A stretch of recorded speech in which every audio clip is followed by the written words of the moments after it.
What the heck is an architecture study abroad experience like? What do you do? Why should you do it? Why am I wearing a leather jacket? The anticipation is probably driving you crazy. We'll get into that in just a second. But we get it. The thought of going abroad can be very mysterious and overwhelming, especially if you've never been outside the country before. And beyond how to navigate the culture shock and the language barrier, everyone wants to know what exactly goes down during a study abroad experience. Everything you need to know before you board the plane, and how to ball on a budget and make the most of your experience. So in this episode, we're going to talk about all of that, plus the T on the coursework, what kinds of projects we're going to talk about, and how heavy the workload is, and tell our stories about the best and the worst moments abroad. So grab your passport, open up Google Maps, and let's get into it.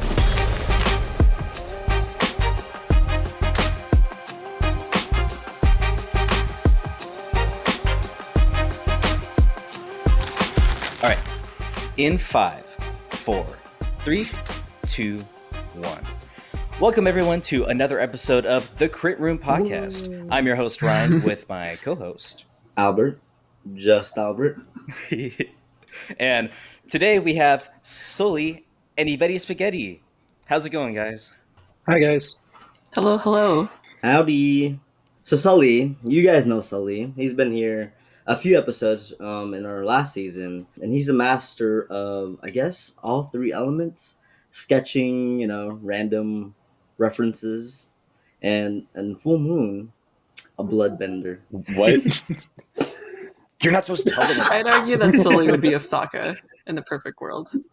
Yeah. Dude, Sokka, yeah, Sully's Sully would Sokka. be a Sokka. Bro, you'd have a a little sword. bit, yeah. I have a sword, a boomerang. Oh, so easy. Yeah, a master technician. Yeah. You don't want to be a Glad to bloodbender, Sully? Cactus juice bender. I don't know. I feel like Catch people would think I'm very scaly. Scaly? Why scaly? I don't need that power. Scaly. Oh, with a I was W. lotion.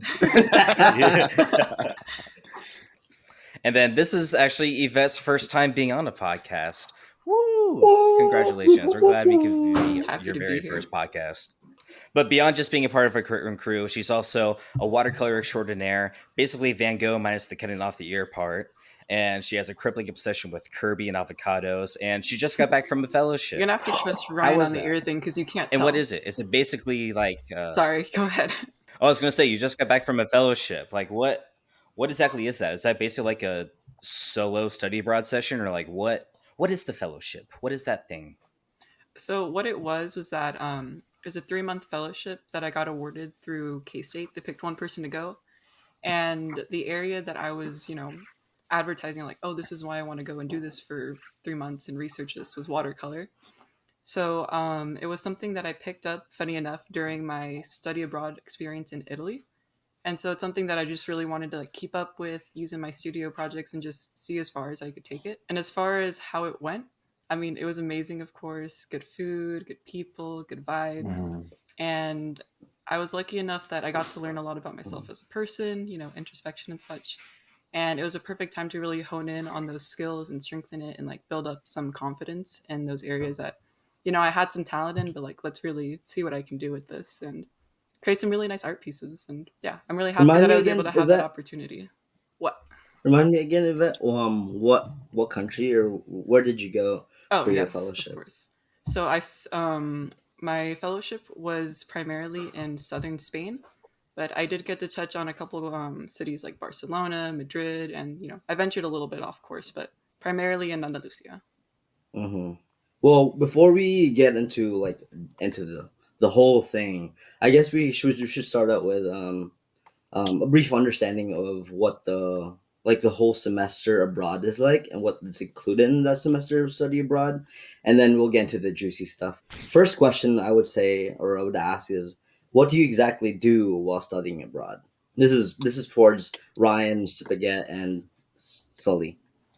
Sure, yeah, I guess I can start with that. Like, just for like a very oversimplified definition, I guess you could say, it's like what study abroad is. It's basically a super immersive experience with a bunch of your closest friends for like an entire semester, usually, where you're like surrounded by completely different like architecture, language, culture, all of it.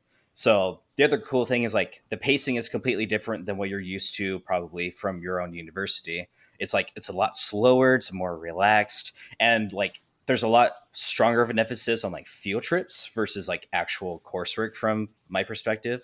So like every week you get to see projects that you basically learned about in history class, like right in front of you, or like you're standing in those projects. I guess the other part of it too is like it just helps broaden your perspective on architecture and design, lifestyle, fostering more like personal skill development, and overall, like not to sound cliche, but it's a pretty life-changing adventure. And then, if I may chime Mhm. in, for someone like me in my situation, I had never left the country before. For me, because I'm from Wichita, Kansas. So for me, my perspective or my bubble was like, okay, Kansas, Wichita. And then I studied at K State, Kansas State University. And so doing something like study abroad, especially in the midst of like the whole COVID fiasco, our Chicago field Mm-hmm. trip got canceled, our New York field trip got canceled. So like all of these different opportunities to kind of have a, more world bound perspective are kind of ripped from us. And so to be able to have an opportunity to go from the US and then Mhm. meet people outside of your bubble, even like your country's bubble, it's very beneficial. And, it opens a lot of doors for you in terms of how you think and just, being able to experience architecture outside of your own, like what's immediately available to you. No, yeah. So So, like, did you have anything to add? Yeah, I would speak to the how exciting it is to explore a whole country in a matter of a semester. Especially ours was a lot more guided than others.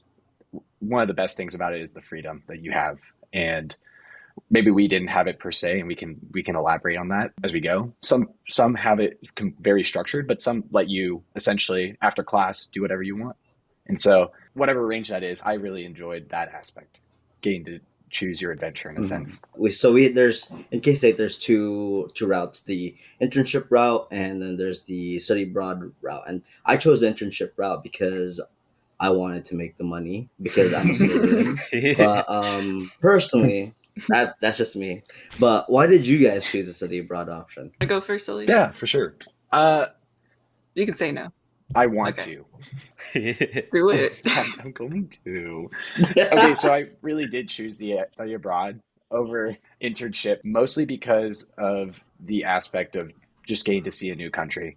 I've been lucky enough to uh, go to a few places outside the US, and every time I do, I always take away some form of experience or perspective that's different from living an American lifestyle. And so, knowing that I could go into a situation where I could combine these two wonders for me, traveling and architecture, and make it a part of my school experience, that really became the driving factor for me to choose that path. So, yeah, Yvette. Spaghetti. I forgot the question. I got nervous. Come Why on. I guess the question was why did you choose the study abroad option Okay. instead of the internship one? Okay, action. Okay, so part of the reason I decided to do study abroad versus, the internship route was, and you can interpret this a number of ways, but for me, something just rubbed me the wrong way about having to pay to work on top of the fact that, Yeah. like, you can't, at least in, like, the K-State experience, you couldn't do it in your hometown, the internship. Mm. So for me, it's a layer of, like, okay, what if the money that I'm making from my internship doesn't cost or doesn't cover the cost of living to the extent that I'd be comfortable with, and then on top of that I have to pay my tuition. So my brain, just my logic of is like, okay, I can still have an internship experience. I could do it in a way where like I'm benefiting a little bit more financially from it during the summers, and it can go towards my study abroad experience, and I can still, because I mean in our situation we have an opportunity to do study abroad and internship. You can do one semester and one semester if you wanted to, but for me it's like I'd rather get ahead on my credit hours, on the classes that I need Mm-hmm. and not have to take more summer classes. And then I don't know, the way that I structured it, just if I don't have to pay to work, I'd rather not. And I just feel like the investment to study abroad, like the structure that it provides, that's something that's really hard to get just planning your own trip unless you put a lot of time and a lot of research into it. So I felt that was worth investing in. Mm-hmm. Yvette's, See, you're the Yvette's really big brain out of dogging on both the of us, internship though. experience. No, I mean, that's not to devalue it at all. It's just another way of thinking about it. It's my rationale. No, perfect. No. Yeah, I get So it. like you do you. It's fine. Yeah, I'm gonna do I'm gonna do my Slytherin stuff. I'm gonna do my no thing. shade. No shade. Watch. How about you, Ryan? Why did you choose the study abroad option? Yeah, I guess why I chose study abroad instead of internship. I mean, basically a combination of solely and Yvette's reasons. Like I knew I didn't want to do the internship mostly because like I didn't really want to pay to do an internship in a way. Like why pay for tuition if you're just gonna have all of your paycheck from the internship sort of go towards that and cost of living. But also like similar to Soli, it was like I also had a experience going out of the country before to sort of like a study abroad situation as well. It was like an EF tours thing. Soli was there for that actually too, over in China. So that was also like my first moment to be like, oh wow, like there's other places outside the world, like obviously. But then when you're there and you're seeing it, it's like, oh, it's a whole different kind of experience. And it just wakes you up to be like, wow, there's like so many other ways to do things. So when I got the chance to hear about Italy versus like a bunch of the other ones that K-State offered too, it just like for some reason Italy just seemed like it was like such a more like attractive place to go just because like there's so much like literal history there. It's like it's a beautiful country, the food's amazing, and it's just, it was really hard to turn that down. It's Mhm. just why not? I forgot to mention the food. Can I add a couple points to my comment? Oh yeah, that too. Food's Food. important. Because I The was gonna food. say on in the defense of the internship thing, I think it really depends on like what you personally want for yourself and where you see like your career path going and like what you value in Mm-hmm. life. Hmm. Because for me, it's like I don't think I'm gonna have, or at least at the time, I didn't think I was gonna have a lot of other opportunities to like get out there and do something like that for that kind of period of time. But like for Mhm. someone like Albert, like I feel like you're very like career minded and like you know what you want. So it's definitely an investment in the sense like, okay, I know I want to be at this firm or I want to be in this city. So you're taking, more than a summer's worth of time to test a place Mhm. out and really feel if Mhm. that's what you want to do. So I can see it being an investment in that sense too. It really depends on the person. And then Yeah. for the study abroad thing, the point I wanted to add was that the fact that it was a bigger group was really attractive to me because Mm-hmm. at the time like Mhm. I'd never been out of the country by myself and there was opportunities for like, oh, there's one slot for Australia or like two for like who knows where. But I like the idea that we're like, okay, we have people that we can troubleshoot the study abroad experience with. You have kind of like a your social circle, so there's that comfort there, and it Yeah, just yeah. feels Mhm. it feels like you have a safety net, which is really good for someone who's never done that before. Hmm. Mhm. So I guess my next question would be like, how does K State study abroad program work? Yeah. So, like Eva was kind of hinting at it already too, and we should clarify a couple of things as well. Like for K State's options, they're definitely going to be like different from other universities, as we found out from KU in another episode. Essentially, K State, we do ours in our fourth year, so we have the options for one semester each. There's like three options at the time that we were studying there. We heard rumors that it's kind of changing a little bit now, but if you want to do both internship plus study abroad, your only pathway is you have to do a summer class, like a summer studio, and then you get to do your study abroad during the fall semester, and then you do your internship from the spring semester into the summer. And for most people, that thought wasn't like as compelling because like we don't really want to go to summer studio. Let's do something else instead. So in other people's mindsets too, it kind of worked out where it's like, well, if I do study abroad during the spring semester, I could do like my own internship, I guess, at home during the summer if I wanted to do it that way as well. So some people saw different opportunities and different ways of going about it. But that's kind of like the Mhm. lowdown of how that part works essentially. So did you guys like how did the housing thing work then? Did you guys stay with like host families or what? Like dorm buildings? What was the situation there? Yeah, no, So that's a good point too. Yeah. I was gonna say, this part was actually kind of fun because I didn't even know like universities could do this. We got to stay in like Airbnbs is what I understood. So like apparently our university like has some type of deal with the owners of those houses or something where it's like every like recurring semester we get to occupy these houses for like the length of that semester. And I'm guessing like once we leave, then they fill it with whoever else comes to visit. But we didn't do the host family thing, which I think is common for some people in different study abroad routes. And I know, like at least for me, I liked that situation a lot more, being able to have like your quote unquote own space, even though you were like rooming with people. But I think that was a better, more immersive experience than doing like a dorm room or like a dorm building or something like that. Because like we didn't like live Mm. with a family, but like for Sully and I, we were in the same house. We had like this courtyard where like we were living with locals, but not like sharing the exact same living space, if that makes sense. Like we had a courtyard, we had like a communal doggo to pet around all the time. It was a really cool setup. It was kind of like living in it. I can't confirm the dog was really cool. Biscotto. Such a cool dog name. I love it. Biscotto. I want that to be my dog. It feels like it was like in a accessory dwelling unit, where the family technically owned a secondary living situation, but we were filling it up. So in a way, they were our hosts, and we only saw them occasionally and got to meet them. Like there's an ability to get to know people in a closer sense that are from the country you're at, but we didn't necessarily have to interact with them every day. So for someone that, I mean, maybe felt a little uncomfortable being in those situations, it was nice to be to have that choice to interact, but just not completely. Or actually, real quickly, I wanted to clarify on a couple other things before we moved on. If I was listening to this or trying to figure out study abroad, this is something I think I would want to hear about for the living situations. Again, this is just our experience, but like I have a feeling it's going to be similar to most other people's. If you're kind of freaking out about like, oh, do I need to bring like my own like kitchen supplies? Like, do I need to bring towels? Do I need to bring like blankets, pillows, and all that stuff? For our experience, we didn't have to do that. We had pretty much everything we wanted provided for us. And like Sully was saying too, like we kind of had like our own landlord situations for each of our own individual Airbnbs. So once we got off the bus, they came over to us, they picked us up and like walked us to our house for the first time. And they're like, here's the keys, like here's the place. Here's my phone number. If you need anything, text me. Yeah. And we're like, cool. All right. Sounds great. So then we had like a full kitchen setup, basically, minus an oven. That was annoying.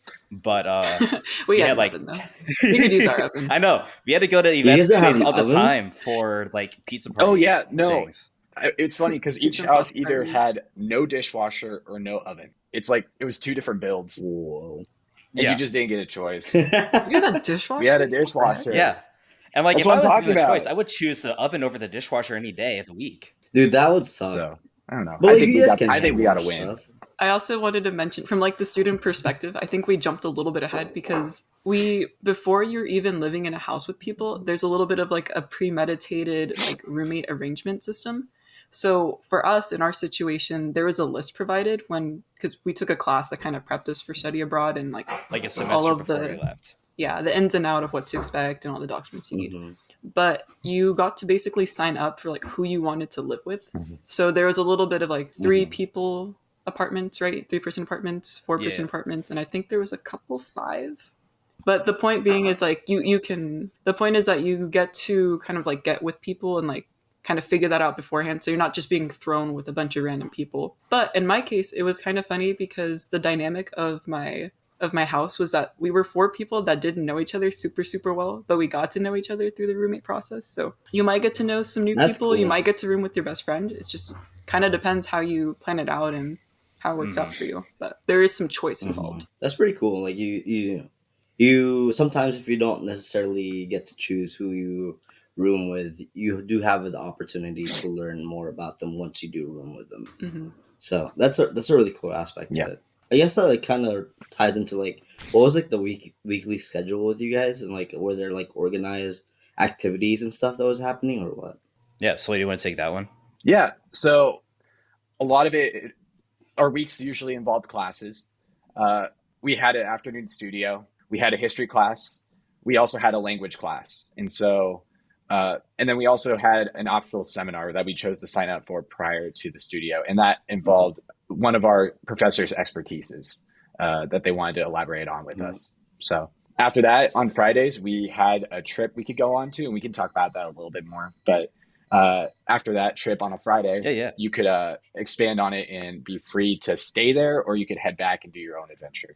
So if I'm understanding this right, like you guys had like the strict schedule, like the class schedules from like Monday to Thursday, and then on Friday this was like the field trips, or yeah, that's pretty close to what it was. Yeah. Also, something to kind of make the schedule make a little bit more sense is because like part of the study abroad experience is like getting to know the place that you're in. And in Orvieto, they had the market twice a week. Yeah, Thursdays and Saturdays. So they would try to make it so that the classes were scheduled in a way where the students were able to make it to the markets, so that those we would have free, at least on like the Thursday mornings. So that's a little bit as to like why the schedule is the way it is. Yeah, the bones are there, but they quite literally want you to like touch grass and cobblestone and not be inside 24/7. Touch cobblestone. Dude, that sounds like the life. Like You guys actually had like a work-life Imagine balance type of gamers abroad. situation. Gamers abroad. um, what types of activities and workshops did you guys do while you guys were abroad? Okay, so going back to that idea of like very structured experience. So these were workshops that would be sprinkled in throughout our semester. They're typically, because we were in Italy, like they're very specific to the place and like the culture and things like that, and typically ran by locals. We did some really cool stuff like pasta making workshops where we went to the farm and then we made our own pasta to eat. So it was like very but basically what is it's something that's like very interactive, and so Yeah. like as you're Hmm. learning about the place by like people who are professionals, like they do this for a living, this is how they this is part of like their daily life. You're learning about like the types of pasta, like there's ratings like 1 through 7 or something like that, maybe 10, and each one has its Hmm. own purpose. So you're learning about the history of the product as you're making a very specific dish. And so I think that kind of Hmm. value you have in each of those different workshops where you're learning about the history of the product and why it's important to the country and what role it plays Hmm. in daily life and like the quality and things like that. Guys, I'll be right Hmm. back. So what I'm And don't cut this out. You're doing good. what I'm understanding is that like outside of school, you guys had workshops and activities, and so I'm gonna jump into like the part Kind of like where mini you were field trips actually in in a way. school. So like yeah, like what did you guys learn while you guys were in school? What kind of projects? What was like okay? What was cool? Sure. Oh yeah, yeah, Oh, yeah. Sully's I was back. gonna say Sully grabbed one of the things he worked on in his workshop. I Yeah. was gonna explain really quickly. That basically similar to how we did our housing situation, we had a list of different workshops we could choose the semester before we left. So we would sign up for those workshops so that they can organize it before I we get see. there. And like kind of like what you were thinking, Albert, it's like with our weekly schedule, yeah, we have our classes on like Monday, Tuesday, Wednesday, Thursday, but Hmm. it's also like big blocks in between those classes. Like you'd have like a morning seminar that gets done at like, I don't know, was it like 10 in the morning, 11 in the morning, and then you had all the way until studio, which is like 1 o'clock, 2 o'clock, something like that. So then in the other days, you would have like a 2 hour block of like, if you signed up for the leather making workshop, make sure you meet at this place because we're about to go there. So for the people who didn't sign up for that workshop, you kind of had like free Hmm. time, I guess you could say. And then, yeah, like other parts of that was So just you can travel the choose world. what you want to do. And then when you're there, they fill in your schedule for you. Hmm. And I forgot to touch on like the kinds of workshops we do other than the pasta one, but I remember there was a leather workshop. There, like we Hmm. made little. Actually, I'm not going to tell you, but there's a leather workshop. There was a ceramics workshop. There's like a mosaic workshop, and I know there's like What is wine what is tasting. what is the workshop that Sully is has on his hand? So, like, what do you have in your hand? Yeah, this was what we made at our leather workshop. It looks like But a rubber ducky.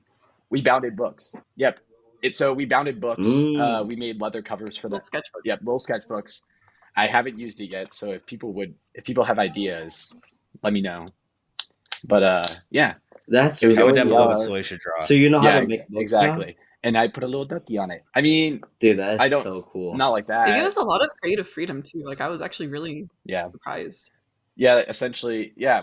There's like the Mm, base of the book, and then there was the bounding thing and how you contrast those together. And you could choose like to have a little mm-hmm, buckle for it. I chose to have that, and then everyone mm-hmm, was kind of like, I don't remember. A lot of people did some more elaborate patterns, but I kind of just thought about a rubber ducky. So I don't know. mm-hmm, You do whatever you want. Exactly what Yvette said. We had freedom, and a lot of these workshops too. I feel like, especially the artistic ones, you just kind of do your own thing. mm-hmm. Dude, And you that met sounds really like the cool like people. I remember those are like the we fun. did the leather workshop The, at a store. I They're guess really great. They made my well day. Those workshops would make my day. those were like the fun classes. I guess my next question would be like, what were like the the boring ones? Like, what do you guys learn during your studio? What kind of projects were there? How much was the workload? Blink twice if you were worked to the bone by your professors, held hostage possibly. Yeah, no. I mean, we weren't put in like it's not like the studio back home. Like we weren't in any like Italian sweatshops or whatever. But like we like studio was still like it was a long class like it would be for back at home or whatever, right? Like that part doesn't necessarily change. Or let me put it this way. So like we mentioned classes, we have morning seminars like Monday and Wednesday around like 9 in the morning, like you typically would at university. And they range from like what Sully and Yvette have already said, where it's like art based things like watercolor, or like research things like what my seminar was about, and like journalism based things about like environmental design and like seeing how that works in a whole different country. So like it's a lot more fun than it sounds. Again, studio, the biggest difference though is like, Mhm. which in my opinion was like a lot of fun, is there's no Rhino, no Revit. It was like back to basics, like first year kind of stuff. Like we're back to analog things. Like everyone's sketching. We have giant trace paper across the table, everyone with markers and Copic markers in their hands, pencils. Just it was just like really cool to go back to that hands-on, slower approach to architecture again. Yeah, I think Ryan made some really good points, and I think part of the logic as to like why studio is like a little bit slower, a little bit more like analog hand drawing, is because going back to like the place again, it's like so in Italy there's this thing called like the slow food movement or like Gita slow. It's like it's all part of the lifestyle where like you're slowing down and really being a lot more present and in the moment. And so, of course, in studio, they don't want studio to be like the main thing that's shining because they want you to experience the rest of the country and have time to be present in a new place. But in addition to that, just going back to the lifestyle and how they live in Italy, that's reflected in the way that we do studio, because like Mhm. you can use Rhino Revit for like generating line works or something like that, but it's not the main focus. Like you're not supposed to be using technology as much so that you can slow down, really focus on hand drawing because I think there's a little bit more mindfulness that goes between like brain and drawing something versus, clicking. And so Mhm. that's what they're really trying to, push. It's like a different way of working than you're used to because it's what sets studio apart from in the US. It's like you're slowing down, doing something you wouldn't have as much time to focus Mhm. on. Like if you don't already know how to draw or do these analog methods, you probably wouldn't be integrating them at school. So it gives you a chance to learn something new Mhm. and bring back a new perspective and skill. Yeah, and then for like Tuesdays and Thursdays, those would be more of like your Italian history classes, and like some people would do like or we also did like a language class that day too. So if you're kind of worried about that, we had a built-in like language class so you could learn Italian while you're there. So that was kind of cool. But the only thing I would say that might be like a little, depends on how you look at it. I liked the history class. I know Sully did too, but it was like that class was like a lot longer than the one that we were used to at our university. Like from an hour and a half to like 4 hours was it? How long was it? We had I a don't know break in about the middle. that. That's how long it was. We needed a break to go I don't get think it was coffee. 4 hours long. It was I four wouldn't hours say it was long I four don't of think just it was like hours. 4 hours. history. It was I probably think it like was. two and I a feel like it was half at probably most. 2. 2.5 at most. Was it 2.5? But then there's that 30-minute break. So in reality, it was like an hour break. That's probably Hour. what it was. That sounds more like it. Yeah. Viewer discretion. We might be exaggerating, but it's only because that's what it felt like. It's also just our experience. I mean, it was long enough to go get coffee. So It was yeah, long I'm enough with to you. walk to a coffee shop, get a pastry, eat it, and then walk back. That's so funny, But again, you don't get that at normal classes at K Yeah. State, so perks. dude. That sounds so fun. But like, also, I feel like my learning it'd be like I'm learning, and then I get like edged towards like the halfway point, and then I want to learn the next Hmm. part. But again, I'm not someone who really likes history, which is weird because I love research, but also weird because I don't like history. Maybe it's just the way it's taught sometimes. Yeah, it could be. That's why I don't like. In our experience, we But had Marco, and he was because like the dude's from the place, and he's super passionate about it, and like he was the kind of kid that I don't know, he like foam at the mouth at like barrel vaults at like 6 years old, like that kind of thing. Like he was just really passionate from a young mhm, age. So learning about things from someone like that, it just makes you excited to learn about it too. Yeah. Um, in terms of like the workload and everything too, one more important thing that was different about our college than going like from Seton Hall to our Italian studios is our studio buildings themselves. They weren't 24/7 like they were back at Seton Hall. Like at 6 o'clock, they lock the buildings. So it kind of further emphasizes the point that like while you're abroad, studio is important, but it's not the thing. It's like you have a lot better life work mhm, balance type of situation when we were abroad. And like, yeah, there were a couple moments where like I was sitting at our dining table at the Airbnb working on like some seminar homework or whatever, but like you would do that anyway. So the biggest thing is like You don't work Mhm. on studio after dinner. Like you're done for the day. So pace yourself and get it done while you're there. Come back tomorrow morning and finish it up or something. It was like quite literally the Dude, so opposite of jail. It was awesome. you can't go Get back locked out in. of it. Mm-hmm. Dude, I'd be stressed, but also I don't know how I'd feel about it actually. Now I think about it.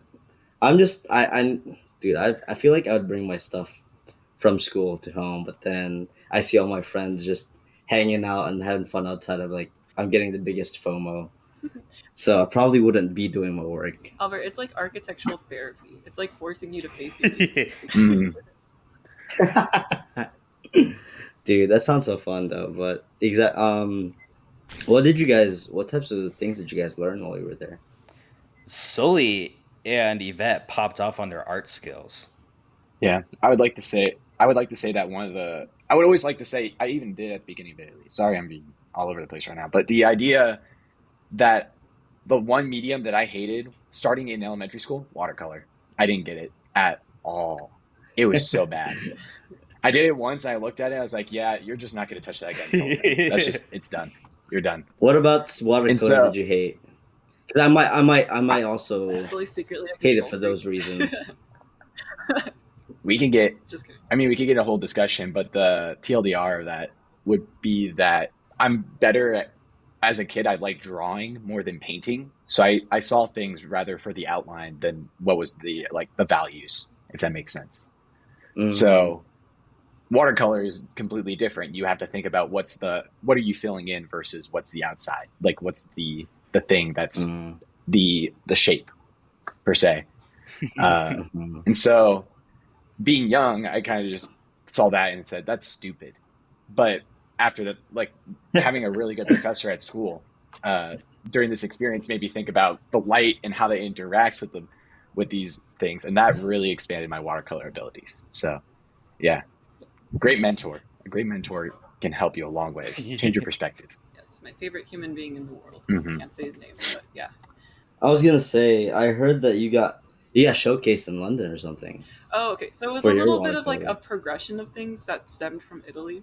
So once I went to Italy and like I picked up some things like, watercolor, and then I took advantage, to be a little bit more intentional with some of like my photography. Like it wasn't something like I didn't consider myself like a photographer, but it's like, oh, this is something that I capture, I can see a little bit of value in this kind of photo versus another. And so the timeline for me was like I started to utilize some of these like these tools and experiences to apply for like awards and competitions and just kind of see where it would go. And so it was a little bit of a progression up to my fellowship. So the first thing that happened was I had my collection of watercolor paintings, and so did everyone else. I just don't know how many other people really, if they applied or not. But our watercolor professor, Mm. he notified us of this opportunity. He's like, "Hey, I think you guys should really apply." And in the midst of all of our workload, like I can understand that a lot of people might have just been really busy, but I submitted some work. I had one that it got a student award, a jury award or something like that, and it was showcased in London. And then after that, I had some success with my photography in the K State photo competition. So I had Hmm. some awards there. So it was just a good way of like, okay, I went to Italy. My study abroad experience opened a lot of doors for me, and also just kind of built up my confidence so that I could later apply for my fellowship opportunity. And Yeah, also the people who saw potential in me, they encouraged me, and so I'm really grateful for that. And I think that that's one of the biggest values of getting out of your comfort zone is it really opens other opportunities for you. You just have to like be open to it.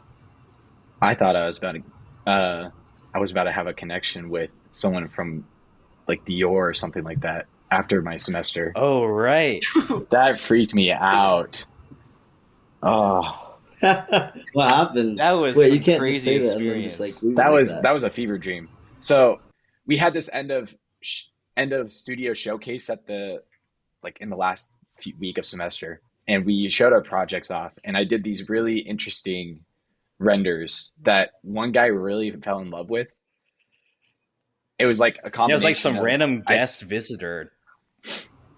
Oh, we've seen I him know what you're around talking this about. town, but he was like a retired fashion designer, and he was just really enamored with the renders because I don't know, I just sketched and then did some photo transfer onto them of trees and stuff of our like the site condition photos. Like I transferred that onto it, and then I did some watercolor. So like it was the most collaged sketch you would see, but he really liked them. And so he was like, "Oh, I can see if I can get you connections with anyone like an architect around in Europe." I was like, "Oh, wow, yeah. You're like, huh? Send my professors can send me So my it's like email. blushy. My professors can get me a hold of you, can get a hold of you and stuff." And yeah, nothing came out of it, but that was it. It almost felt like a gratification moment of the sketching and the work I put into trying to look. Definitely flattering. Yeah, wish it came out, and who knows? I'd maybe be out in Europe right now working, but yeah, So he I'll almost take became a the story. architect at Oh, 21 that'd be years old. nuts. I've been nuts. I'll say not yet for you, Sully. There's still time. There's potential. It can still happen. So moving on to the second point, I know for sure some of you guys were packing the night before. I would be packing the night before. So for the procrastinators out there, what do you think is the most overlooked part of preparing for the study abroad experience? Yeah, so I think it makes sense to, because this is the part everyone wants to know, right? Is the packing thing. So we'll keep it like brief and simple with like the four major categories. I think like clothes, tech, school supplies, and like other miscellaneous stuff. But first thing I would say, just in a nutshell, do not bring two suitcases if you plan on traveling, especially after the program is finished, because it is a nightmare. It is a nightmare to bring your suitcases anywhere in like public transportation. You have the turnstiles you got to deal with. You never think about carrying 40 pounds on your back when you're going out 3 flights of stairs in a row, but you have to do it. And when you're running for a train and you're leaving home and you have two suitcases that you're lugging up and down stairs and sprinting through the hallways to catch a train, it all adds up. So, like, literally, when they tell you pack as light as possible, seriously, like, legitimately, pack as light as you possibly can. Bring one suitcase. This is what I did. I had one larger suitcase, a duffel bag, and a backpack. And in that backpack, I had like a small like crossbody bag that I could bring with field trips and stuff. To me, that was perfect. That was enough to like shoulder the bag, bring the suitcase, put the backpack on. Hardly any problems. I don't know if you guys had the same thing. I don't know if you pack I'm thinking heavier so many than things right others now. or not, but Yeah. Okay, hold on. I have a story and then I have a point. If I forget my point, just say carry on. Okay, so the story that I was thinking of when you're talking about like sprinting with like your. So there was a time at the end of our study abroad experience where we left to go to Spain and Copenhagen after Italy. So it was me, Sully, Ryan, our friend, and so these guys wanted to end with an authentic Spanish experience and get coffee. It was like, guys, we have like 20 minutes to get to the metro and like blah blah blah. And so the point being, we were running a little bit late and we had time supposedly, but we didn't have enough time to mess up and miss our metro train to get back to the airport because we had to fly out to Copenhagen. And so once we figured out where our correct like boarding location was, I was struggling because I had like a duffel bag like Ryan, and then I had like a normal sized luggage, and I physically could not sprint fast enough to make it there on time. So Ryan took my Oh bag my and started sprinting. god. I was actually genuinely impressed by this. We had two full I size went to, luggage like, and just started sprinting. full military boot It camp told me type of stuff.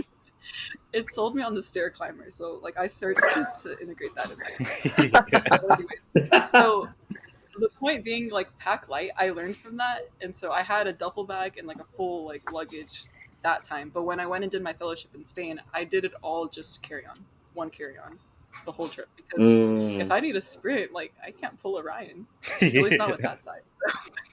Definitely pack light, and if you need to, like I got another backpack towards the end, so I had it's just distributing the weight really helps, I think.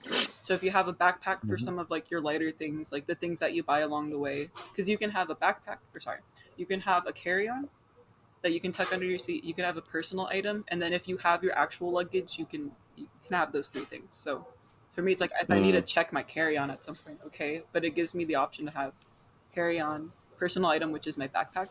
So it gave me a lot more flexibility in a way that wasn't gonna like kill my spine, you know. And then, okay, so starting with clothes, then a lot of like I've reached out to a couple of my third year friends and just asked them like what their biggest things that they want to know about, and a lot of them just asked like how much clothes should they bring, like how much school supplies and all that stuff. So we'll get to that here. But personally, like in our set or our orientation class, they told us to like, hey, it's Ryan from the future. So there's no easy way to say this really, but we had some technical difficulties, especially if you've been watching the video portion of the podcast. You've been seeing my sticker right now probably. Long story short, we had some overriding issues on my track specifically for whatever reason. So I had to re record a couple lines and just fill in some of the gaps that were left behind, if you will. So, real quickly, I'm just going to pick up where we left off. So, we had like a preparation class before we went on our study abroad program, and one of the most important tips that they taught us, which I didn't really think too much about at the time, but it was really, really good advice. And they were telling us to pack as lightly as possible. And at first, like, I didn't really get it. It didn't really make a lot of sense because you're packing for an entire semester. Like, what do you mean pack lightly? Because they were saying things in addition to that about, packing 4 outfits or something like that. I'm like, that's not even enough for a full week. Like, what are they talking about? But really, the point is, and again, most people overlook this, but it's not the whole bringing it to wherever you're going for study abroad. It's the after part of the study abroad. You're packing everything and heading home because most overlooked part, like I was just saying, is for situations like this, you're walking down the street and then you look to your right, you see a beautiful Italian leather jacket just hanging in the window. It's seducing you to buy it. And all of a sudden you walk out with 2 of them. And guess what? If you don't have any extra room in your suitcase, where are you going to put it? So, and before you think about shipping it, trust me, shipping internationally is a nightmare. It's so expensive. It's really not an option. So the idea is packing as lightly as possible, aka, let me translate a little bit, leave a lot more room in your suitcase than you think you need, because once you start getting souvenirs or lots of jackets, then you're going to need that extra space. And a lot of people don't think about those things. And also, another important thing too about if you're really nervous about not having a lot of outfits with you, Soy's going to pick up on that a little bit here. If you like thrifting, Isn't there like when you bought, man, dude? You guys the do a lot of marking, thrifting there. the market we had in our town had some drip, and it was cheap. So I don't know if it could be the case country to country. There, people were pulling off fits. Yeah, you most likely could double your outfit amount. You could if you wanted to. Whatever you come That's in with, you're gonna have crazy, double. Just if from what you'll see, dude. it's so nice. Yeah. I'm thinking about it. I Like, have a if couple you jack, do, like if I have a like couple you stuff. come in with when you come in with 2 luggages already, and then you're leaving with a third one, doesn't that cost like another $300 or Depends something? on your airline, I think. Yeah. Some I people, would say like you only really need like a week and a half's worth of clothing. Don't bring a coat with you if you can help it. Just buy a coat Mm, there. You'll be happier. yeah. mhm. Buy lots of don't buy. Bring lots of like little layers that you can make yourself like I don't know, make yourself a wall section, like little layers at a time to insulate yourself, Hmm. not big bulky things. I'm glad you guys think I'm funny. The other one big advice piece too, I'll be quick about it, but the the aspect of dressing to fit with the people around you. So dress to the Yeah. locals. That was something it getting outside of that fact that you want to be respectful to the country you're studying abroad in and don't be a tourist. So blending in is one of the best things you could do. So Mhm. do some research about what people generally wear in the area you're going to study abroad in. So in Italy, they like to layer. They'll do very neutral stuff. They won't wear shorts. So if you're a shorts Never, person, never, unless it's you athletic. can't. Yeah, it's just those little things that like we had to take into account when packing. Mm. Yeah. I was gonna Interesting. say I'll Also, give people What like aside a about short what? from list of things. Like this is what I personally did, and it worked totally fine for me. So if you want to hear like a bullet point list, just to get yourself in the right ballpark, this is what I did.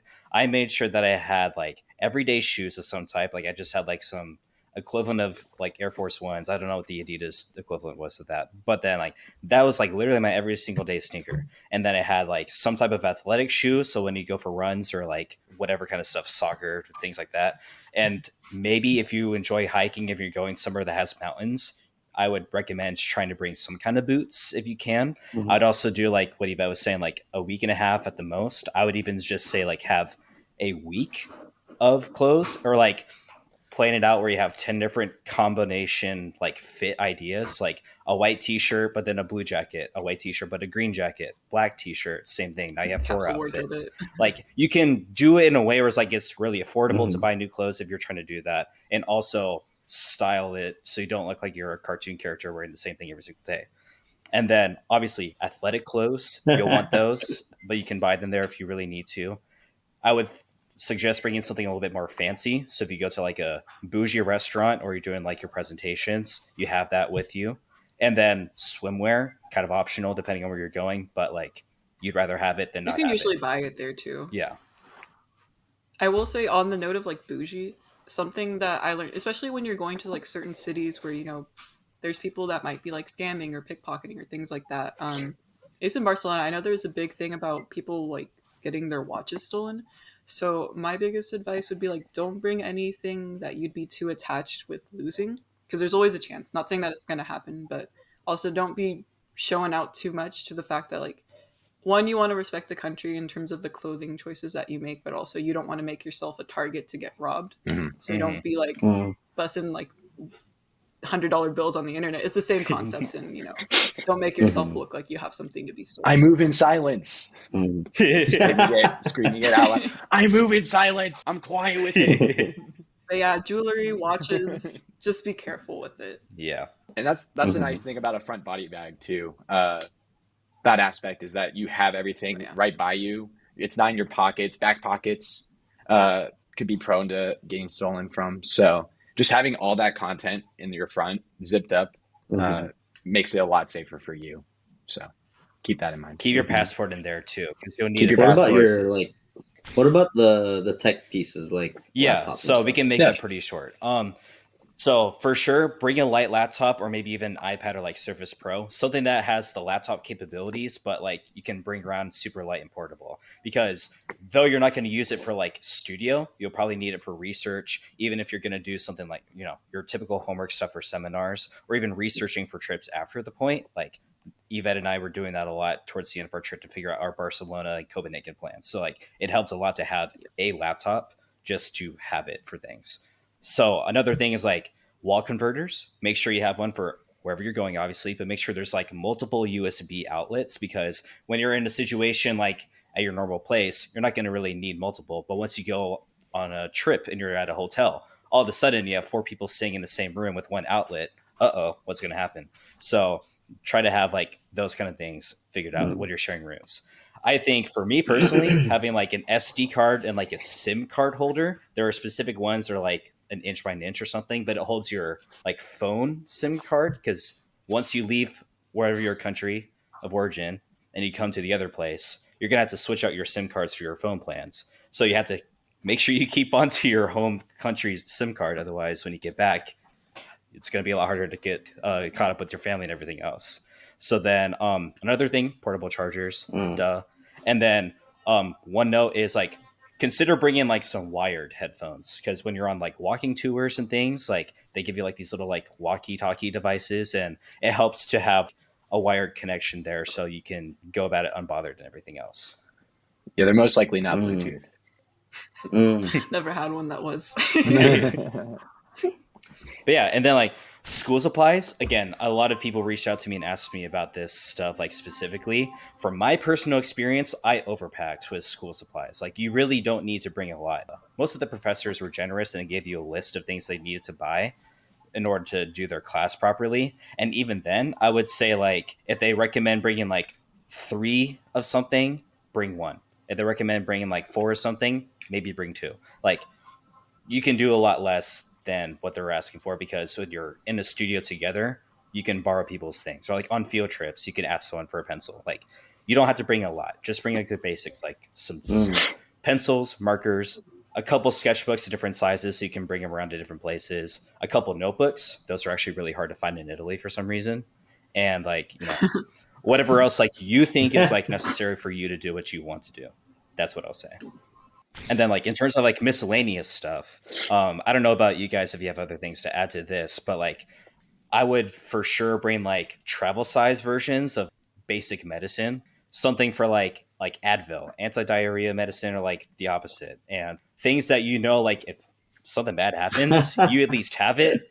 Because the worst thing, and I'll go into this a little bit later, but the worst thing is when you're caught with something and now you have to go to an Italian pharmacy.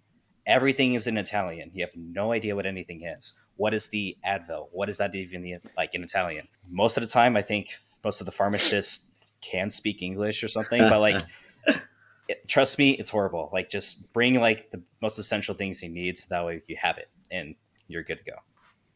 Ryan, what was going on in Mhm. Italy for you need anti-diarrhea medicine? We'll get to that. It'll be part of the fourth note. It'll be part of the fourth note. I just love that that was number two. Literally. Yeah. What's Oh. did you guys have anything to add? I mean, maybe like melatonin for the jet lag. Mm. So I think Ryan, you hooked me up with some, or like someone else on the plane did, but that really helped me to just kind of suffer less and kind of get my sleeping schedule back quicker. I think that was really good. No, that makes sense, because Neck when I pillow wasn't for so the I plane. was because before I was before in Maryland, and then I went to Seattle. That's like a 3 hour difference. So 3 hours doesn't sound like a lot, but to me it was, because when I would be sleeping when I was moving from Seattle to Maryland, I would be sleeping at 12 a.m. in Seattle, but then when I went to Maryland, I was sleeping at 3 a.m. So what fixed my sleep schedule was just like drink some Nyquil a little bit, but that's that's not, melatonin should be better. So with money, did you guys withdraw a lot of money, or did you guys withdraw your whole bank account, or I withdrawed what more was than I that should most have. of the situation? I was gonna say, Okay, here's something you should Go know. ahead. Can I just say this first? Foreign transaction fees, that exists. So if you can avoid it, if you're going to be traveling abroad for, I mean, a semester abroad is a significant amount of time. So like they're little fees that accumulate. The way that you can avoid it is just like do a little bit of research into like the type of credit cards. Like for example, I used sometimes the ones, this is a disclaimer, that tend to not have foreign transaction fees, keep in mind sometimes those are less accepted abroad as well. So have a couple cards on you. Like a Visa is going to like almost always be accepted. I had a Discover card that had no foreign transaction fees, but it was kind of hit or miss. Just, talk with your bank, look at your card options. And then also, if you're going to withdraw money, the reason it looks stupid expensive is because of the conversion rate. So for every $50 I would spend, or €50, sorry, it would be the equivalent of like maybe 54 USD. So it changes depending on when you go, but if you're withdrawing large amounts of money, like $300, you know, $4 for every 50, it Mm, starts to add up, and that fluctuates too. So it's just something to keep in mind. I see. Sometimes just paying by card would So be what did you better. do Mhm. to? So you think So it's good. better to get a credit card and then like do the transactions through there, instead of withdrawing a lot of money and then like transact, or like doing a transfer between the two US versus the This is euro what I So would every say. Oh, time God. you take currency. out cash, you have to keep in mind that the ATM is going to charge you a fee, and that fee will range. So Hmm. if you need to take out $20, it doesn't make sense to take it out at the ATM because it's going to charge you like 7. So it's like, oh, I need 20, but I'm Hmm. spending 30. Mhm. So if you're going to take out money, Hmm. take out large, like be safe about it, but like take out like a A Hmm. smart couple amount of $100 money at a that's time. investment. Because Better to then, take out like, more than less and just be safe with it. transactions in bulk when you're taking out from the ATM, so you can take advantage of that fee a little bit better. But I will say, for credit card tips, Hmm. I personally had like such a terrible experience with credit cards in Italy. Like, That's how we learn. so Yeah. for some reason, like, even though we called the bank, we did everything I thought we had to do, and like we thought we did it right and everything, but I guess somehow in all of that, like, we forgot the most important part. My bank, or however it was set up, like, there would always be some type of verification message that would try to ask when I was trying to make like purchases online. Like, for example, this would happen like very, very frequently. We would all be as a group and be like, oh, it'd be fun to do this like museum thing. Like, sure, let's buy tickets online. You go to do that, enter in your credit card, and then the credit card's like, hey, we sent a notification to like this phone number, my US phone number, not my Italian one. So then it's like I have no way to get to that. So the Oh only, my like, luckily god. for me, like, even though it was still horrible, luckily for me, it was like or would you like to do it a different way? And it sent it to my dad's because his was linked on there. So every single time I had to buy something with a credit card, Mm-hmm. I had to call my dad, hope to God he was awake. Because if it was like 7 in the morning, it's like 3 in the morning yeah, like the US. So then it's like hoping for Mm-hmm. some way that he was awake and could do those things for me. So it's a nightmare. Make sure Mm-hmm. that you talk with your credit card company and make sure that they have a way to message you through email or like something, because it was horrible. A simple, Yeah, I had some notes on that. So usually the first time that you pay with a card for like a big purchase, like a museum ticket or something like that, they'll give you the option to do like, oh, text or email. So like for me, I could use email, but make sure you have that set up in advance. Mhm. And then the Mm-hmm. other thing I was gonna say was dang it, I forgot. So say what you were gonna say while I Oh, remember. okay.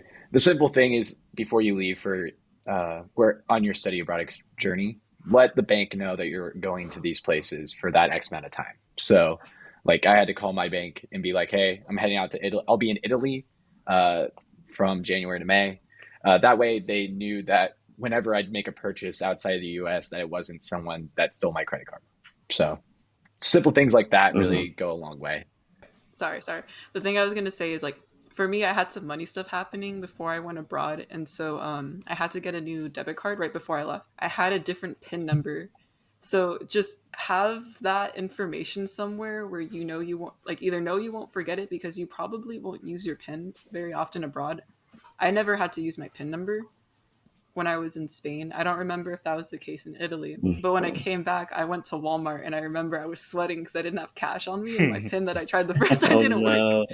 So yeah, Oh that's Oh just no. something to no! think. Like you wouldn't think about otherwise, but like make sure you remember all that information when you come back. Mhm. Mm-hmm. And last thing before we move to our next point is prepping, like phone plans. This is be like very individual too, so we won't get like too in the details with it because it's hard for us to give like universal tips on this. But just like similar to your like credit Mm-hmm. cards and everything, like notify your cell phone provider that like, hey, can I get my phone unlocked? I don't exactly know what that means, but we were told to tell our people to do that. So then you can take out your SIM card and put in like the Italian phone company SIM card instead, and our phone would still work. I don't Mm-hmm. like I'm not a tech person. I don't really know like what that whole situation is, but like that was something Can I important that we elaborate had to really do. quickly? Yeah, So like the unlock thing, it's like certain phones only work with certain companies. Like can I say like phone companies? Like I don't know if your phone only sure, works yeah. with Verizon, then it won't work with like T-Mobile or something like that. And so the point is you're putting a different SIM card in that's with a different company abroad. So that's why it needs to be unlocked. So that's why that matters. So just check to Mm-hmm. ask if it is unlocked, and if it's not, if it can be unlocked. Hmm. And if not, you need another phone. And you Mm-hmm. can buy them abroad too. Mm-hmm. Hey, it's Future Ryan back again. I want to pick up on this point a little bit too. Unfortunately, it cut me off right before I was about to talk about it. But this one is a really important thing to learn about with your phone plans. We had a very bad situation that could have gone horribly wrong if we weren't so lucky. Essentially, right after the program was ending, a few friends, Yvette and Sully, myself, and another friend of ours, we were wanting to travel once the program was done. But the issue was we completely overlooked if our phone service would work outside of Italy. So once we got outside of Italy, like to different European countries, it didn't even cross us until we stepped foot in the airport that, oh, wait, do we even have service out here? Because the most important part, the phone calls and everything, yeah, sure, but it's the data. And if you don't have data, then you can't really use maps. You can't really search on Google how to get to certain places. You can't really look up addresses of the hotels that you booked. So, like, if you don't have any access to data, and of course you can use Wi-Fi, but if you're out in the middle of the street or on a subway or trying to find directions to somewhere, you need that data so you can get where you're trying to go. So, long story short, this tip is try and do your research ahead of time to make sure that the phone plan or the phone carrier, whatever you're planning on doing, can cover you in wherever you're planning on going afterwards. And also, I don't know too much about this. This is just me giving you something to look into if you would like to. But you can look into something called eSIMs. It's essentially like a, electronic version of a SIM card that theoretically can let you access whatever service provider is in that area anywhere you go. So again, look into it yourself, but That is my bigger tip on that. And Yvette will, fill in some information right now too. So I did an international plan, and I regretted it in Italy. When I went to Spain, I ended up getting a SIM card there. But what really sucked in my situation is that you have like unlimited call and text, but what I really needed was like unlimited data. And so I didn't have that in my Mm. international plan. So you kind of, it really limits you in your freedom because you need data to be able to use GPS and like navigate if you get Mm-hmm. lost in the city. So Mm-hmm. for me, it limited me in my Italian experience because like I always had to be with someone to navigate. So double check those things before you decide to do it. And also, I think it's just cheaper to do one that's in Europe than to do international. Because we also had Mm-hmm. trouble when I came back, depending on your phone plan, but like communication's really sucky. And so like I had thought I'd set my plan back to just the normal domestic plan afterwards, but we were still getting charged a few months later. So it's a little bit of a headache. Whereas with the if you just get a European SIM, then like once you take it out, like it's prepaid. So you've already done the damage and they're not gonna keep charging you and there's no headaches to fix there. So I'd go with the European SIM personally. Mm-hmm. Moving on to the next point, which was we talked about the prepping before going to the study abroad. The next point I want to get into is when you're there, and so a big part of this topic is like the balling out on the budget type of thing. So how did you guys budget for the whole trip? Was it like, did you guys have a daddy, sugar mama? What was the situation there? Ryan over here blushing.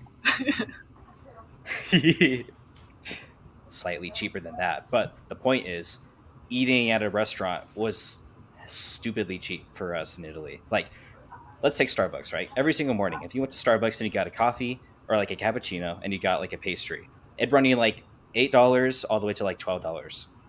In Italy, €3, €3 50, like $4 basically. Like it's half. Starbucks could So never. like it was like the greatest thing to wake up every single morning and you could just like have your morning coffee and just kind of pretend you're like on some CEO vibes and be like, oh yeah, I can afford this coffee every morning and like stare out into this piazza. But it's like, again, to summarize it, it's pretty cheap to eat out if you want to do that. Personally, I think I did that like 2 out of 3 meals I did was like eating out. And then I would have the last one like making dinner at home. Because I think cooking at home is also really important when you're abroad. Because it's fun to experiment with different recipes and ingredients that you're not used to all the Mm-hmm. time. And it just tastes so much better. The ingredients are much better. When you don't have an oven, though, it Mm-hmm. can't make pizza. That's Unlike some why other you gotta people make down your Yeah, here. friends and go to other people's houses. Yep. Yeah, that's the only reason that I'm friends with these guys because I had no yeah, Just bring wine. Just bring wine as tribute. yeah. Yeah, I think But so. Like, cheap is kind of subjective depending on the person. So, like, whatever you need to afford for your experience, like, you can cater to it. Because I know, like, in my household, like, we had different comfort levels sometimes with, like, what we wanted to spend in the store or on food. And so there's ways you can kind of finagle it a little bit. Like, I remember me and someone else sometimes, like, we'd make sandwiches instead of going out to eat sometimes and do, like, a mhm. picnic. So there's ways that you can kind of personalize your experience to be like a little bit more affordable. And I mean, there's just how much you want to invest in certain purchases. Yeah. You have Mm-hmm. some power there and some freedom.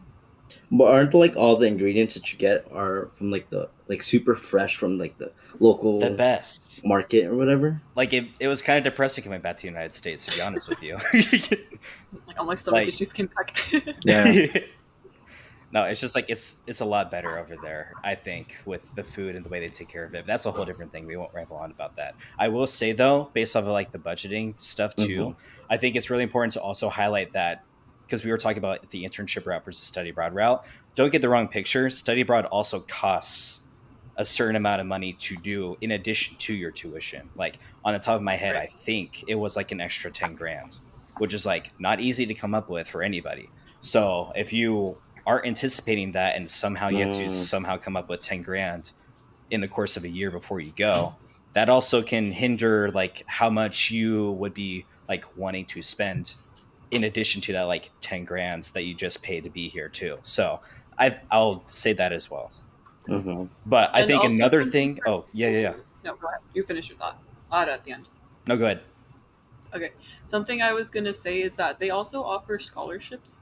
But something to note with the scholarship is that if you win it or if you don't, sometimes you don't become aware of that fact until after you have to commit to the study abroad Hmm. experience. So there's financial aid Mm, available, but keep in mind that you probably will have to commit before you know for sure if you get it. Yeah.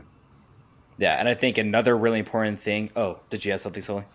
No, I would argue maybe I'm wrong here, but it's a lot more you have to put up front money wise, and you have a lot more control mhm, over what your budget could be after the fact. So that's kind of getting Yeah. into tuition, the cost of flights, um, just general housing situation. But after that, it becomes like pretty chill. Yeah, I'd say another like pretty neat trick. I wasn't aware of this until I went into Europe. Actually, like the concept of hostels versus hotels and Airbnbs. I didn't even know hostels were a thing.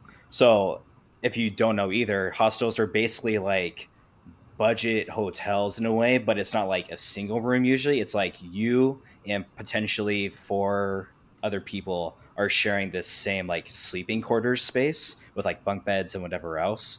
So then it's cheaper because mhm, you're sharing space with other mhm, strangers, but it's very convenient for you because if you're staying somewhere for like a week long, now instead of paying like $100 a night, you might be paying like 30 on the low ends, maybe like 50 or $60 on kind of more like the higher ends. And like you can do more than that too if you wanted to. But like hostels are like a pretty good avenue. They're usually more affordable than hotels and Airbnbs, like generally speaking.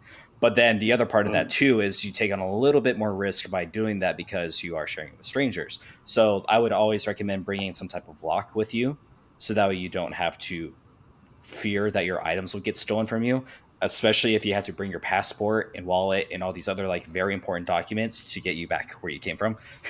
So like keep them locked up if you can. Otherwise, if you're in a situation like me or like the rest of us where we forgot to bring a lock, if you can't find a hardware store to buy them from, especially, I always try to keep like my personal belongings underneath my pillow when I was sleeping and just like laid on top of them. So that way people would have to like reach through and like grab stuff to like get at my things. So that was like a slightly more secure way of thinking about it. But yeah, mhm, otherwise try and keep your things on your person at all mhm, times. But Something also, that hostels are a I great thing for like socializing and stuff too. You get to meet a lot of cool people, and you get Mhm. to do like a lot of cool amenities in those places too. Mhm. go so go. I could go. Great. Um, this is something I picked up after the fact of our trip. I did another trip in Europe after graduation. Hostels, I've grown to see there, and this could be based on different locations, but Airbnbs could be about the same price, if not a little bit cheaper. So than hostels, I found. mhm. So do your research or Really? just check the Airbnb app, see, just compare prices. Yeah, it's surprising. Uh, like we were doing hostels for like the first half of the trip, and we did hostels a bit in during our Mhm, Italy trip, but then I kind of got because there was a limitation on hostels where we were at a point. I looked on the Airbnb and I recognized that in this general area, it was a little bit cheaper, if not the same price. So mhm, definitely look into the other options. Hotels, probably not the case. See if you can do an Airbnb, a local Airbnb. The smaller and like the more mhm, family based, the better. And then also, if you're going with bigger groups, it's easier to maybe do the hostel deal, but see if you can fill up the entire room. So we had situations where there was a group mhm, of four of us even, and we were able to fill up one space. So you can get past that fact of, oh, I'm a little scared to be around strangers, or I don't feel comfortable in the situation. mhm, It alleviates a lot of those problems, but you still have a very affordable situation. mhm. Oh, one more thing Were there about other ways hostels to save too. money while you're abroad? I was Wait, gonna can I say one add more thing one note about the to the hostels security is thing? Whoa. sure, sure, sure. Sorry. So I was just like, as someone who was around a lot of strangers, something that I invested in Mm, up front was so I upgraded my luggage and I got one that because not every hostel that you go to is gonna have somewhere for you to put your stuff. It's really common, but not everywhere is gonna have a good place or have like enough room for you to put your things in. Mhm. So keep that in mind. But I invested in luggage that had like a little like combination thing, like the TSA lock thing can open it, but it's another level of like, okay, I know my stuff is like secured, only I know the combo. If Hmm. someone's gonna steal my whole luggage, then I didn't stand a chance anyway. So there's Yeah. that factor. mhm, Yeah. And for people that are solo traveling and not necessarily in a group, Mhm. I think one of the biggest factors is like read the reviews of the place that you're going, and also like the atmosphere one really matters if you're wanting to get to know new people. Mhm. Because some hostels, like they're good, they're clean, but they're kind of dead. Like you're not going to meet people or be around people that are wanting to meet others in a similar situation. So just knowing Mm-hmm. how to research what kind of experience you want, that can go a long ways in helping you achieve that. Mm-hmm. Yeah. And this is a very important note too, just to round up the Aren't people who hostel stay in situation. hostels? Oh, hold on. I was gonna say one more like final thing for the hostel situation that's like important information, is to make sure you bring like your actual passport with you when you're Mm. checking in to Mhm. all these Yeah. places. I try to do a Mm-hmm. situation like to be safe about it. I had like a copy of my passport with me, like printed on paper or whatever else. And luckily, the hostel that we stayed at was like forgiving enough to be like, okay, like we'll let it slide. But most people, they will not let you on their premise with a copy of a passport. You have to have your physical one there because it's like for them it's like a security risk. Like Mm-hmm. they don't know Yeah. if your passport is fake if Mm-hmm. it's printed on paper, you know. So that's the reason behind that. So Yeah. make sure you always have that with you for like almost everything.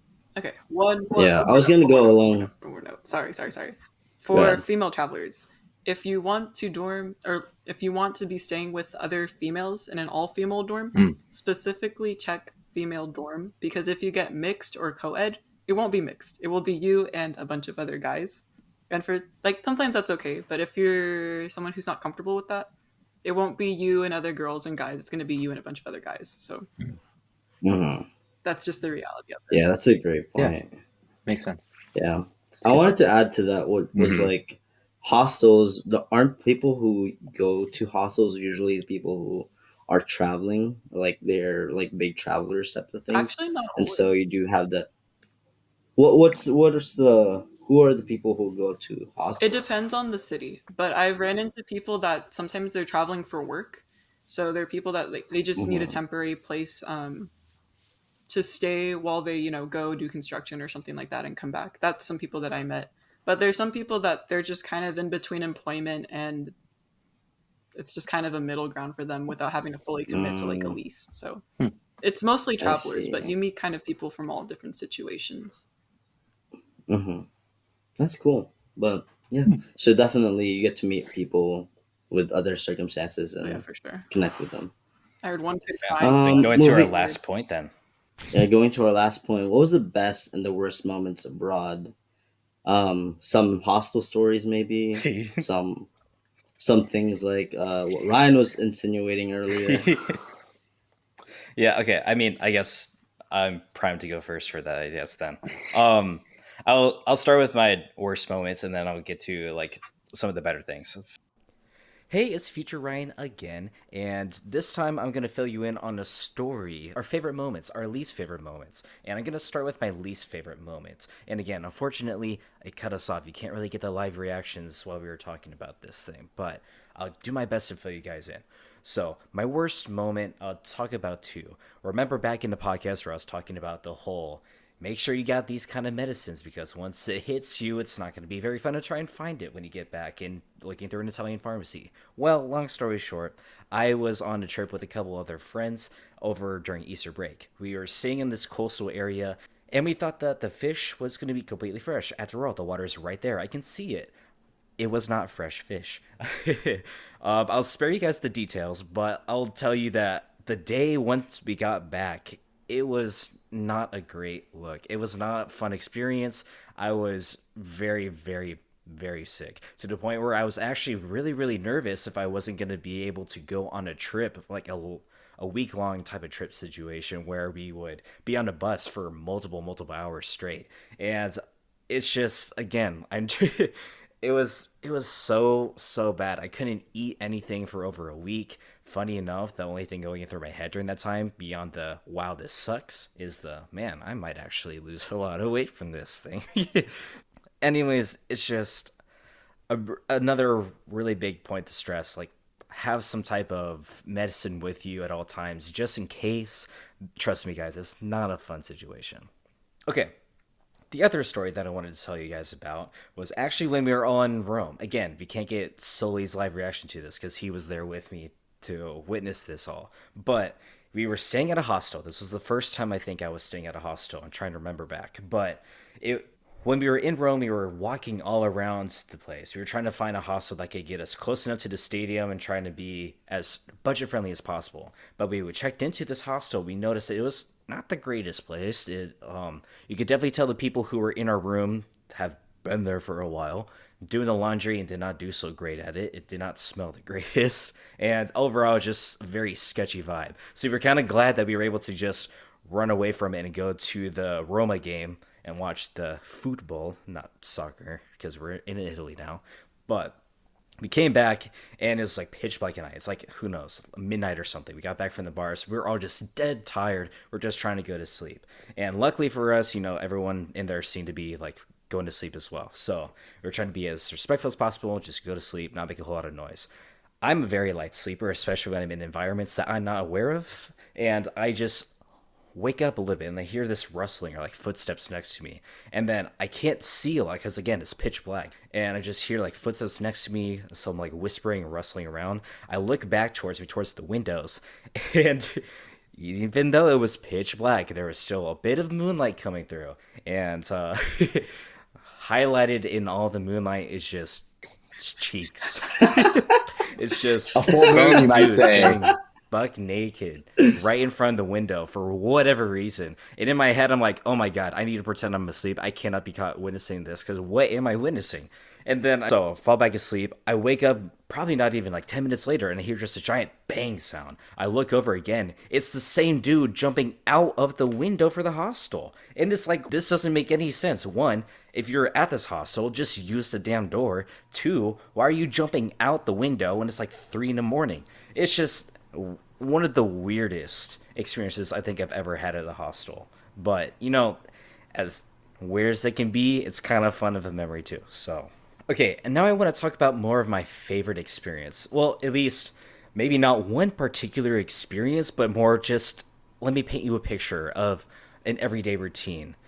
So, I never used to be much of a morning person. Like, I liked waking up in the mornings, but I never liked to really do a lot. But for some reason, like waking up in Italy, you just become a morning person. Like, you find yourself waking up at 7 in the morning and just going for a walk around the perimeter. Like, especially in Orvieto, Italy, it's like a medieval town, so they're kind of built like castles. So they have this huge perimeter wall or pathway around the entire place. So you just get to walk that trail like every single morning, get your steps in, just take in all the scenery. Like you're looking out at these rolling hills, all the taking in the scene. And then when you come back into the city, you're walking through the cobblestone streets, you're looking at all these different small Italian shops, and then you can smell like the espresso filling the air, and it invites you to sit down and just like have a cappuccino, sketch a little bit of like sitting in the piazza or the plaza area, relax a bit. Like life seems to go from double speed back down to real time. You're just past, which sounds like, I don't know, it sounds a little corny or whatever, but like really it helps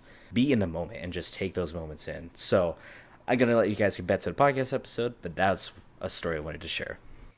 Yeah, so those are my experiences. I don't know about Celine. You touched cobblestone, finally. Yes. Finally. I'll go next. I would say that my best moment would be I'll go destination based. I'll pick one of our trips. I loved Venice. That was a really cool place to be at. Yeah, and especially the lore of it, where it's essentially this floating island series of islands that's a city, the rich history, and the fact that it's a waning moment. We don't know how long it will be till it's sunk, and they're trying as hard as they can to keep it afloat. But to walk through the canals and to be in that maze of it, and the corners that you would see at the bars where like the college students were hanging out and just having a fun time, was really fun to see. And it made me think about a lot when you go to a place with such a rich history as Italy, and every place has it. You almost lose that. You don't understand it until maybe even later on how kind of just small a point you're at versus the bigger context of it all. So there, I especially felt that, and it was just really amazing to see. I was really grateful to even have that experience, that moment. But worst moment for me, not being able to go in the Coliseum.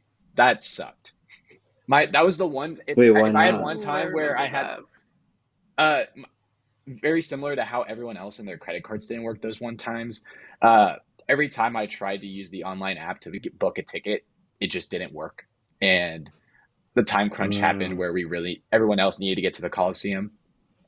So it was too late for me. So I just walked around the outside of it and just like did some people watching. Uh, Tilly made a really nice sketch that morning, though. yeah, I was happy. My hot take was that I wasn't really impressed with Rome to start when we did the trip. That was maybe me being a little maybe it was because I didn't get to go in the Coliseum. But at first I was just very like, I think it was that like everyone was seeing the ruins and so wow, everyone was seeing all those ruins from ancient times, and for me I was just like, so what? Which is very ignorant of me, mind you. The next times we went to Rome, I opened my eyes. It definitely is a really awesome city. But at first, I was like, Mhm. what's the? There's no hype here. What is this? Overrated in my opinion. Uh, Yeah, a yeah, little stormy cloud over your head. I said I liked Florence more than Rome. That when we went, that's the other place I really enjoyed. But yeah, Yvette, you can go now. I'm gonna start with a negative experience because I have that the cheeks in the moonlight thing kind of like ingrained in my brain right now. I wasn't there, but I'm a visual person. Okay, so something that I experienced while I was in Cordoba. So okay, there's a lot of decision making that comes with choosing your housing because you go in this war between like, oh well, I want more privacy when I'm in a hostel, but then when I'm in a single room, it's like, okay, well, I need like less privacy because I need to like socially interact with people. So I put myself in this Mm. situation where there's like a shared common space, but they essentially rented out the rooms in an apartment. So I had my own room, but we shared like the living room, the kitchen, and the restrooms, and there was a room next to me. Something you have to know is that the walls are thin. The walls always assume the walls are thin. I know And exactly what so you're like talking I met this really great couple and they offered me a slice of pizza and I politely declined. And so like I thought we were Uh-huh. cool. And then like 2 a.m. comes up and like, okay, Ryan saw cheeks, I heard cheeks, so that's not good either. So it's just little things like that and like they don't try to be Oh quiet. So no. just keep in mind like you might run into some situations like that. So it didn't happen to me in a hostel, keep mind you. So like that's probably a safer bet. There's exceptions to the rule, but if you're going to do a single room, you might think things are going to be better and it might not be. You might not get about. the sleep that you Oh thought. god. Uh, Yeah, there's I mean also whenever you share space, you're not always going to have cleanly people either, so there's a mm. lot of There's things a that you don't Mm. think about that you will think about once you have your experiences. So mm, that was like my most negative experience. a full ASMR experience. Unfortunately, yes. Yeah, it's also another No. just for people to be safe, the kinds of people that you're going to be staying with. It's like, yes, you have your own room, but you're going to have to interact with other people. But there was someone who brought in a dog. I was in this place for like a week. And so there's different people every night. It's a day trip kind of town. And so yeah, like there's good. There's a boxer I made friends with who's cool. But for my most positive experience, yeah, okay, now I'm gonna go back to Italy because this was a Spain experience. I think for me, it's not like one big moment, but an accumulation of like tiny, small, like valuable, intimate moments with like my roommates because they were people like I said before. I didn't know them all too well before, but we had just a perfect dynamic. It's not that we're all the same and that's why we got along, but the fact that we were so different. It's So I like got the most to entertaining know sitcom you could possibly want to watch. yeah, people won't have like an image or like unless they know us, but or a sense of what happened. But essentially, like half of our household was very like a little more timid, a little bit more introverted, and then we had kind of like the mommy and daddy of the group. They're like very assertive. They're the decision makers of the group, and we all had like different senses of humor. But the way that our dynamic worked as a whole was just I couldn't have had a better household in Italy. So I was just really grateful for that. Like the moments together cooking and them complimenting my cooking, someone bringing the alcohol. Like we each had our role to play. So I just really enjoyed those moments of sitting together, eating, laughing, someone playing DJ, Mario Kart together. Like we're in another place, but it brought the people that you have back home closer together. So I think that was really good. We needed that break. Yeah. That's what we really needed. When you guys first came back from your study abroad, I guess this is my takeaway from the whole thing, was when you guys first came back from the study abroad experience, you guys just had like a total We're like glowing. rejuvenated, like you guys were glowing the next time I saw you guys. You guys had like better, you can hear Dogs are going crazy. But yeah, we had that study abroad glow. Definitely. Yeah, you guys built relationships with people I did not see coming, and I was like, whoa, you guys really bonded together. I was like, damn, I wish I was there. I think for my takeaways, then, like very similar to what you're saying. It's just like it was just I don't know. Like again, it sounds very cliche, but it really was like a life changing experience. Like when I came back from the United States, I wanted to like do my life so differently after that. Like I purposefully went out of my way to find a spot where like, okay, where's my work at? Where's the like furthest away that I can set where I can walk to work every single day? Because like I just love that part that you could just walk everywhere. And like I was growing up in a city where you had to drive like literally everywhere. Even if it was like 4 blocks away, you still had to drive to get there, kind of stuff. So I don't know. It makes me really appreciate just like slowing down now a lot more, and just like so many things I took away from being in Italy that I just like I can't say that I would have been the same person had I not gone there. Mm-hmm. Yeah. A lot of kind of it is adjacent to what you just said, Ryan, but I think after Italy, I really picked up a mentality of being in the moment. Like you were saying, just slowing down. And like, I feel like sometimes you could get caught up in looking forward or looking backwards, but like definitely being able to just know where you're at in the present and see what's around you and take that in. It's just better than anything. And I was able to, and I bet you it's based on country to country, but in Italy really fosters that present moment aesthetic. I hope everyone does study abroad at some point. I think it's something that you could really, Mm-hmm. I know it's got its, Daunting. Maybe. there's Something it could be different, out of your comfort daunting. zone. It could be daunting, or it has its intimidating aspects to it. But overall, like once you get there, you may be putting yourself out of your comfort zone, but overall, it changes who you are in a bit. And I don't want to sound like those Mm-hmm. memes that like once you come out of Europe, then you're just gonna throw it around at everyone. But maybe be a little bit quieter about it. But just you take away those fun. You take away a lot, and you get to meet people, and you make memories that last a lifetime. So yeah. Mm-hmm. Cool. Yvette, did Well, you have takeaways? Yvette, did you have any takeaways? Yeah, I had quite a few, but I mean, obviously, like I do think it really shapes you as a person. Yeah, so something that I noticed is that it really helps to ground you, because like in the US, there's a little bit of like at least like in architecture school, like it's just we're always doing something, and there's always like the next thing, another objective. And so sometimes I think that Mm-hmm. this is reflected a little bit in like our social interactions. Like think of like small talk at work. It's like you're talking with someone to talk to them, but you're not really trying to get to know them, or just like stop and like who are you kind of thing. It's just more like, hey, how's it going? How's the weather? Blah blah blah. Mm. It's like Mm-hmm. objective. Okay, I said my small talk, and then you move on. But when you're abroad, and especially when I was going solo, it's like each of those exchanges, it's a lot more, it's more than just an exchange. It's like you're genuinely trying to connect with someone, because a lot of them are in some, or they were in similar situations as me. It's like we haven't had a lot of social interaction, and so when you do, it's like you really want to like feel that connection.